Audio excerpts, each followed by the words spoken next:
এক যুবক জীবনের এক কঠিন পরীক্ষার মুখোমুখি হলো। ব্যবসায়ী একের পর এক লোকসান, ঋণের বোঝা, আবার সংসারের দুশ্চিন্তা। সব মিলিয়ে মনে হলো পৃথিবীর সব দরজাই যেন তার জন্য বন্ধ হয়ে গেছে।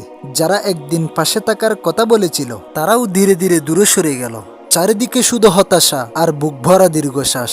এক রাতে সবাই ঘুমিয়ে পড়ার পর সে উজু করে 2 রাকাত নামাজ পড়ল। তারপর সেজদায় মাথা রেখে কাঁদছে আর বলছে, হে আল্লাহ, আমি আর পারছি না। আমি সবকিছু আপনার হাতে সঁপে দিলাম। আপনি ছাড়া আমার আর কেউ নেই। নামাজ শেষে সে কোরআন শরীফ খুলল।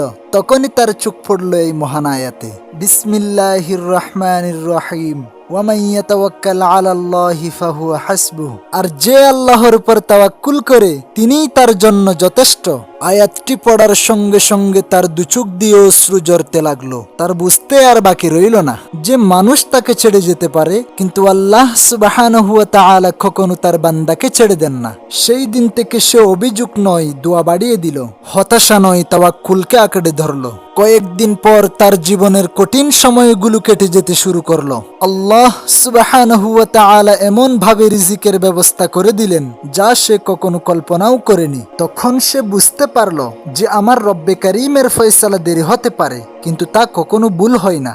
মনে রাখুন, যখন মনে হবে সব দরজা বন্ধ হয়ে গেছে, তখনই মনে রাখুন আল্লাহ সুবহানাহু ওয়া তাআলার দরজা কখনো বন্ধ হয় না। তাই বলছি, সর্ব অবস্থায় তার উপর ভরসা করুন, কারণ ওয়ামান ইয়াতাওয়াক্কাল আলাল্লাহি ফাহুয়া হাসবুহ।